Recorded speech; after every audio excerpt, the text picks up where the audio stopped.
നമസ്കാരം. കുമ്പക്കുടി സുധാകരൻ കണ്ണൂരിലെ കോൺഗ്രസ്സുകാർക്കിടയിലെ ഗർജിക്കുന്ന സിംഹം. വയസ്സ് 78, MA LLB ബിരുദധാരി, ഒരു വട്ടം സംസ്ഥാന മന്ത്രി, 3 വട്ടം നിയമസഭയിലെത്തി, 3 വട്ടം MP ആയി, ഇപ്പോഴും MP ആയി തുടരുന്നു. കഴിഞ്ഞ കുറേ ദിവസങ്ങളായി കെ സുധാകരൻ കോൺഗ്രസ് പാർട്ടിയെ വലിയൊരു പ്രതിസന്ധിയിലാക്കിയിരിക്കുക. കണ്ണൂരിലെ നിയമസഭാ സീറ്റ് തനിക്ക് മത്സരിക്കാൻ വേണമെന്നാണ് അദ്ദേഹത്തിൻ്റെ ആവശ്യം. അദ്ദേഹം അത് ആവശ്യപ്പെടുന്നത് എന്തുകൊണ്ടാണ് എന്ന് ഇതുവരെ വ്യക്തമാക്കിയിട്ടില്ല. താൻ നിന്നാൽ മാത്രമേ കണ്ണൂർ പിടിച്ചെടുക്കാൻ കഴിയൂ എന്നൊരു ധാരണയാണ് അദ്ദേഹത്തിനുള്ളത്. അതുകൊണ്ടാവണം അദ്ദേഹം ഈ സീറ്റിന് വേണ്ടി കടുംപിടുത്തം തുടരുന്നത്. അദ്ദേഹം അതിനായി പല വികാര പ്രകടനങ്ങളും നടത്തി. പൊട്ടിക്കരയുന്ന ഘട്ടം വരെ എത്തി. തനിക്ക് സീറ്റ് കിട്ടിയേ മതിയാകൂ, സീറ്റ് കിട്ടിയില്ലെങ്കിൽ കേരളം ഒട്ടാകെയുള്ള കോൺഗ്രസിൻ്റെ പ്രവർത്തനത്തെ പ്രതികൂലമായി ബാധിക്കുന്ന തരത്തിൽ ഇടപെടും എന്നുള്ള സൂചനയും അദ്ദേഹം നൽകി. ഓർക്കണം, മുൻ KPCC പ്രസിഡന്റ് കൂടിയാണ് കുമ്പക്കുടി സുധാകരൻ. സുധാകരൻ ഇങ്ങനെ വാശി പിടിക്കുമ്പോൾ, ഈ 78-ാം വയസ്സിൽ സീറ്റിനോട് പ്രണയം കാണിക്കുമ്പോൾ നമ്മൾ ചിന്തിക്കേണ്ട കാര്യമുണ്ട്. ഒരു അവസരം കാത്തു നിൽക്കുന്ന നിരവധി യുവാക്കൾ ഇവിടെയുണ്ട്, കോൺഗ്രസിലുണ്ട്. തങ്ങളുടെ പ്രായപരിധി കഴിഞ്ഞ അവസരം നഷ്ടപ്പെട്ടു പോയേക്കാവുന്ന നിരവധി നേതാക്കളുണ്ട്. ഇവർക്കാർക്കും കിട്ടാത്ത സീറ്റ്, 3 തവണ MP-യും 3 തവണ MLA-യുമായ, 1 തവണ മന്ത്രിയുമായ, പിന്നീട് ഒരിക്കൽ KPCC പ്രസിഡന്റായ കെ സുധാകരന് കിട്ടണം എന്ന് പറഞ്ഞ് വാശി പിടിച്ച് കരയുന്നത് ഒരു കുട്ടികളുടെ വാശി പോലെയാണ് കാണുന്നത്. മാത്രമല്ല, സുധാകരൻ്റെ ഈ ഒരു പെരുമാറ്റം പാർട്ടിയെ ഒന്നടങ്കം പ്രതിസന്ധിയിലാക്കി എന്ന് മാത്രമല്ല, പാർട്ടിയിലുള്ള മിക്കവാറും MP-മാരൊക്കെ തന്നെ തങ്ങൾക്ക് നിയമസഭാ സീറ്റ് വേണം എന്നാവശ്യപ്പെട്ടുകൊണ്ട് രംഗത്ത് വരികയും ചെയ്തു. സുധാകരൻ ഇങ്ങനെ സീറ്റിനായി വാശി പിടിച്ച് കരയുമ്പോൾ പത്തനംതിട്ടയിലൊരു ചെറുപ്പക്കാരൻ, പത്തനംതിട്ടയിലെ യൂത്ത് കോൺഗ്രസിൻ്റെ ജില്ലാ പ്രസിഡന്റ് വിജയ് ഇന്ദുചൂടൻ എന്ന് ഫേസ്ബുക്കിൽ ഒരു പോസ്റ്റ് ഇട്ടിട്ടുണ്ട്. വിജയ് ഇന്ദുചൂടൻ ആറന്മുള നിയമസഭാ മണ്ഡലത്തിലേക്ക് സ്ഥാനാർത്ഥിത്വം പ്രതീക്ഷിച്ചിരിക്കുന്ന ആളാണ്. അദ്ദേഹത്തിന് മത്സരിക്കാൻ അവിടെ സീറ്റ് ലഭിച്ചാൽ കൊള്ളാമെന്നുള്ള ആഗ്രഹമുണ്ട്. അദ്ദേഹം അത് തുറന്നു പറയുകയും ചെയ്തിരുന്നു. ആറന്മുളയിൽ സീറ്റ് കിട്ടാത്തതിൻ്റെ പേരിൽ വിജയ് ഇന്ദുചൂടൻ പാർട്ടി വിടുമോ എന്നൊരു ചോദ്യം സാമൂഹ്യ മാധ്യമങ്ങളിൽ ഉയരുകയുണ്ടായി. അങ്ങനെയുള്ള എല്ലാ ആശങ്കകൾക്കും മറുപടി പറഞ്ഞുകൊണ്ടാണ് ആ ചെറുപ്പക്കാരൻ്റെ ഫേസ്ബുക്ക് പോസ്റ്റ് ഇന്നെത്തി. 78 വയസ്സുള്ള, ഇപ്പോഴും സീറ്റിനെ പ്രണയിക്കുന്ന കുമ്പക്കുടി സുധാകരൻ അടക്കമുള്ള കോൺഗ്രസ് നേതാക്കൾ കാണുകയും മാതൃകയാക്കുകയും ചെയ്യേണ്ട ഒരു ചെറുപ്പക്കാരനാണ് വിജയ് ഇന്ദുചൂടൻ. അദ്ദേഹത്തിൻ്റെ ഫേസ്ബുക്ക് പോസ്റ്റ് ഇങ്ങനെയാണ്: 2 ദിവസമായി വന്ന ഫോൺ കോളുകളിൽ ഭൂരിഭാഗവും ഞാൻ പാർട്ടി മാറുന്നുണ്ടോ, പാർട്ടി വിട്ടു പോവുകയാണോ എന്നുള്ള കളിയാക്കലുകളും വൈകാരികമായ ചോദ്യങ്ങളും ചർച്ചകളുമാണ്. അത് പ്രിയപ്പെട്ട രമേശ് ചെന്നിത്തല അടക്കമുള്ള ആളുകളുടെ അടുത്ത് എത്തിച്ചിട്ടുമുണ്ട്. അവരോടായി ഒരു കാര്യം പറയാം. എൻ്റെ അച്ഛൻ്റെ പേര് R ഇന്ദുചൂടൻ എന്നാണ്. തലയും നട്ടല്ലും പൊട്ടി രക്തം ചീന്തി മരിച്ചത് ഈ പാർട്ടിയിൽ നിന്നപ്പോഴാണെങ്കിൽ ഈ പാർട്ടിയാണ് എൻ്റെ രക്തം. ഒരു മറുചിന്ത കൊണ്ടോ പ്രകടനങ്ങൾ കൊണ്ടോ ഈ പ്രസ്ഥാനത്തെ സമ്മർദ്ദത്തിലാക്കുവാൻ ഞാൻ ഉണ്ടാകില്ല. എൻ്റെ വാക്കാണത്. തല ഉയർത്തിപ്പിടിച്ച് നട്ടല്ലുറപ്പോടുകൂടി ഒരു ചെറുപ്പക്കാരൻ പറയുകയാണ്, ഒരു സീറ്റ് കിട്ടാത്തതിൻ്റെ പേരിൽ ഞാൻ എൻ്റെ പാർട്ടിയെ ഒരിക്കലും സമ്മർദ്ദത്തിലാക്കില്ല. ഒരിക്കലും ഞാൻ ഈ പ്രസ്ഥാനം വിട്ട് പോവുകയില്ല. കാരണം അവൻ കണ്ടു വളർന്നത് അവൻ്റെ അച്ഛനെയാണ്. അവൻ്റെ അച്ഛൻ ജില്ലാ കോൺഗ്രസ് കമ്മിറ്റി വൈസ് പ്രസിഡന്റ് ആയിരുന്നു. അതുപോലെ യൂത്ത് കോൺഗ്രസിൻ്റെ ജില്ലാ പ്രസിഡന്റ് ആയിരുന്നു 1991 മുതൽ.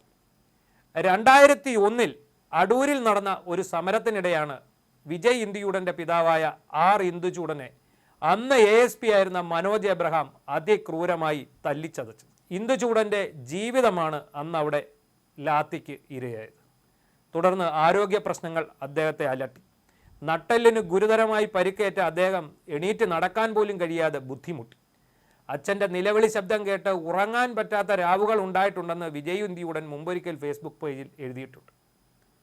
അങ്ങനെയുള്ള ആ അച്ഛൻ്റെ ആ രക്തസാക്ഷിത്വം കണ്ടു വളർന്ന മകനാണ് ഇന്നിപ്പോൾ പറഞ്ഞിരിക്കുന്നത്, എൻ്റെ പാർട്ടിയെ സമ്മർദ്ദത്തിലാക്കാൻ ഞാൻ ഉണ്ടാവില്ല. കാരണം എൻ്റെ അച്ഛൻ എനിക്ക് കാണിച്ചു തന്ന ഒരു വഴിയുണ്ട്. അതുകൊണ്ട് തന്നെ ഈ പ്രസ്ഥാനത്തിനൊപ്പം നിൽക്കുമെന്നുള്ളത്. വിജയ് ഇന്ദുചൂടൻ ആറന്മുള സീറ്റിന് എന്തുകൊണ്ടും യോഗ്യനാണ്. പക്ഷേ അതിനേക്കാൾ യോഗ്യതയുള്ളവർ വരികയാണെങ്കിൽ, മാനദണ്ഡങ്ങൾ മറ്റുള്ളതാണെങ്കിൽ അവർ അവിടെ മത്സരിക്കും. പക്ഷേ അവിടെ റിബലായി മത്സരിക്കാനോ പാർട്ടിക്കെതിരെ പ്രവർത്തിക്കാനോ താൻ തയ്യാറല്ല എന്നാണ് ഈ ചെറുപ്പക്കാരൻ പറയുന്നത്. മുമ്പ് പലരും ഇവിടെ ഈ പാർട്ടിയെ പ്രതിക്കൂട്ടിലാക്കിയിട്ടുണ്ട്. 1996 എം വി രാഘവൻ, CMP നേതാവ് എം വി രാഘവൻ സുരക്ഷിത മണ്ഡലം തേടി ആറന്മുളയിലെത്തി മത്സരിക്കാനെത്തിയപ്പോൾ അദ്ദേഹത്തെ കാലുവാരിയ ചരിത്രമുള്ള കോൺഗ്രസ് നേതാക്കളുണ്ട്. അവരൊക്കെ പിന്നീട് പല തെരഞ്ഞെടുപ്പുകളിലും മത്സരിച്ചെങ്കിലും ഒന്നിൽ പോലും അവർക്ക് ജയിച്ചു കയറാൻ സാധിച്ചില്ല എന്നുള്ളത് ഒരുപക്ഷെ ചരിത്രത്തിൻ്റെ പകവീട്ടലാകും. വിജയ് ചിന്തിയുടൻ വളരെയധികം കാഴ്ചപ്പാടുള്ള ഒരു നേതാവാണ്. രാഹുൽ മാങ്കൂട്ടത്തിൽ യൂത്ത് കോൺഗ്രസിൻ്റെ സംസ്ഥാന പ്രസിഡന്റായിരിക്കുമ്പോൾ പിണറായി സർക്കാരിനെതിരെ നാടുനീള പ്രക്ഷോഭങ്ങൾ അരങ്ങേറി. അതിലേറെയും നടന്നിട്ടുള്ളത് പത്തനംതിട്ടയിലാണ്. അച്ഛൻ്റെ മാതൃക പിന്തുടർന്ന് അദ്ദേഹം സമരരംഗത്ത് എത്തിച്ചേർന്നു. ഏത് സമരത്തിൻ്റെയും മുന്നിൽ വിജയ് ഇന്ദുചൂടൻ ഉണ്ടായിരുന്നു. നിരവധി തവണ ലാത്തിയടിയേറ്റു, നിരവധി തവണ മർദ്ദനമേറ്റു, നിരവധി തവണ ജയിൽവാസം അനുഭവിച്ചു. Vijay Induchoodan PG mass communication ബിരുദധാരിയാണ്. അദ്ദേഹം ബംഗളൂരുവിലാണ് പഠിച്ചത്. അതുകൊണ്ട് തന്നെ എല്ലാ ഭാഷകളും നന്നായി കൈകാര്യം ചെയ്യാനും അറിയാവുന്ന വ്യക്തി. ആറന്മുള നിയോജക മണ്ഡലത്തിലെ വോട്ടറാണ്, ഓമല്ലൂർ സ്വദേശിയാണ്. അദ്ദേഹത്തെ സംബന്ധിച്ചിടത്തോളം ആറന്മുള സീറ്റിൽ അദ്ദേഹം ഒരു ക്ലെയിം ഉന്നയിക്കുന്നതിൽ അദ്ദേഹത്തെ തെറ്റു പറയാൻ കഴിയില്ല. കാരണം വിജയ് ഇന്ദുചൂടൻ യൂത്ത് കോൺഗ്രസിനെ ഫലപ്രദമായി നയിച്ചയാളാണ്. കേരളത്തിലെ അറിയപ്പെടുന്ന യൂത്ത് കോൺഗ്രസ് നേതാക്കളിൽ പ്രമുഖനാണ്. അതുപോലെ തന്നെ അടുത്തയിടെ NDTV സംഘടിപ്പിച്ച ഒരു കോൺക്ലേവിൽ അദ്ദേഹം അതിമനോഹരമായ ഇംഗ്ലീഷിൽ തൻ്റെ രാഷ്ട്രീയ കാഴ്ചപ്പാടുകൾ, യൂത്ത് കോൺഗ്രസിൻ്റെ രാഷ്ട്രീയ കാഴ്ചപ്പാടുകൾ വളരെ വ്യക്തവും ശക്തവുമായ ഭാഷയിൽ അവതരിപ്പിച്ചയാളാണ്. യൂത്ത് കോൺഗ്രസിന് ശക്തമായ നേതൃത്വം നൽകി ആറന്മുള മണ്ഡലത്തിൽ തന്നെ നിറഞ്ഞു നിൽക്കുന്ന വ്യക്തിത്വം. 2 തവണ MLA-യും 1 തവണ മന്ത്രിയുമായ വീണ ജോർജ് ആറന്മുളയിൽ ഇപ്പോൾ ശരിക്കും ഏറ്റവും ശക്തയായ സ്ഥാനാർത്ഥിയാണ്. CPM അവരെ മാറ്റി പരീക്ഷിക്കാതിരുന്നത് പോലും ഈ സീറ്റ് നഷ്ടമാകുമെന്നുള്ള ഭീതി കൊണ്ടാണ്. ഇത്രയും ശക്തയായ വീണ ജോർജിനെതിരെ അതേപോലെ ശക്തരായ സ്ഥാനാർത്ഥികളാണ് എത്തിച്ചേരേണ്ടത്. CPM 2 തവണ വീണ ജോർജ് ജയിച്ചതോടെ ആറന്മുള മണ്ഡലത്തിൽ ഓർത്തഡോക്സ് സഭയ്ക്കുള്ള നിർണായകമായ സ്വാധീനം ചർച്ച ചെയ്യപ്പെടുകയാണ്. അങ്ങനെയാണ് പെരുമ്പാവൂരുകാരനായ അബിൻ വർക്കിയുടെ പേര് ഇവിടെ ഉയർന്നു വന്നത്. അതേസമയം തന്നെ P മോഹൻരാജ്, പഴകുളം മധു എന്നിവരുടെ പേരും, അവർ രണ്ടുപേരും ജില്ലയിൽ നിന്നുള്ളവരാണ്, അവരുടെ പേരും ഇവിടെ ഉയർന്നു വന്നു. എന്നാൽ യുവജനങ്ങൾക്ക് കൂടുതൽ പ്രാതിനിധ്യം നൽകുന്നതിൻ്റെ ഭാഗമായിട്ട് ഇതേ മണ്ഡലത്തിൽ ഓമല്ലൂർ പഞ്ചായത്തിൽ താമസക്കാരനായ വിജയ് ഇന്ദുചൂടൻ തനിക്ക് ആറന്മുള സീറ്റിൽ മത്സരിച്ചാൽ കൊള്ളാമെന്നൊരു ആഗ്രഹം പ്രകടിപ്പിച്ചു എന്നത് ശരിയാണ്.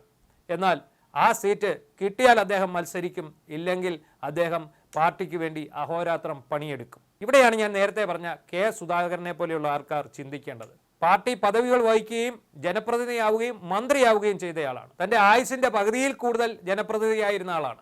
പാർട്ടിക്ക് വേണ്ടി ചോര ചിന്തിയ ആളാണ്. പാർട്ടിക്ക് വേണ്ടി വിയർപ്പൊഴുക്കിയ ആളാണ്. ആ വസ്തുതകളൊന്നും നമ്മൾ വിസ്മരിക്കുന്നില്ല. പക്ഷേ ഇപ്പോൾ ഒരു സന്ദിഗ്ധ ഘട്ടമാണ്. കഴിഞ്ഞ 10 വർഷമായിട്ടുള്ള പിണറായി ഭരണത്തിന് അന്ത്യം കുറിക്കാൻ കേരളത്തിലെ ജനങ്ങൾ ഒന്നടങ്കം ആഗ്രഹിക്കുന്ന സമയമാണ്. അവരുടെ ഏക പ്രതീക്ഷ കോൺഗ്രസ് പാർട്ടിയിലും UDF-ലുമാണ്. അതുകൊണ്ട് തന്നെ കോൺഗ്രസ് പാർട്ടി ചിട്ടയായും വൃത്തിയായുമുള്ള പ്രവർത്തനങ്ങളുമായി മുന്നോട്ട് പോവുകയാണ്. അതിനനുസരിച്ചുള്ള സ്ഥാനാർത്ഥികളെ നിർണ്ണയിക്കുകയാണ്. 55 പേർ ഇന്നലെ പ്രഖ്യാപിച്ചു. ഈ 55 സ്ഥാനാർത്ഥികളും ഒന്നിനൊന്ന് മെച്ചപ്പെട്ട സ്ഥാനാർത്ഥികളാണ്. ഇതേ രീതിയിൽ എല്ലാ മണ്ഡലങ്ങളിൽ സ്ഥാനാർത്ഥികളെ പ്രഖ്യാപിക്കുകയും ഒന്നിച്ചൊറ്റക്കെട്ടായി തെരഞ്ഞെടുപ്പിനെ നേരിടാൻ പോവുകയും മുമ്പ് എങ്ങുമില്ലാത്ത ആത്മവിശ്വാസത്തോടെ മുന്നോട്ട് വരികയും ചെയ്യുമ്പോഴാണ് മുതിർന്ന നേതാവായ സുധാകരനെ പോലെയുള്ളവർ പാർട്ടിയെ പ്രതിസന്ധിയിലാക്കിക്കൊണ്ട് മുന്നോട്ട് വന്നിരിക്കുന്നത്. അവിടെയാണ് വിജയ് ഇന്ദുചൂടനെ പോലുള്ള ഒരു യുവ നേതാവ് താൻ ഒരിക്കലും പാർട്ടിയെ പ്രതിസന്ധിയിലാക്കില്ല, താൻ തൻ്റെ പാർട്ടിക്കൊപ്പം നിലകൊള്ളും എന്ന നിലപാട് സ്വീകരിച്ചിരിക്കുന്നു. വിജയ് ഇന്ദുചൂടനെ കണ്ട് K. സുധാകരൻ പഠിക്കണം എന്ന് പറഞ്ഞാൽ അതിൽ തെല്ലും അതിശയോക്തിയില്ല.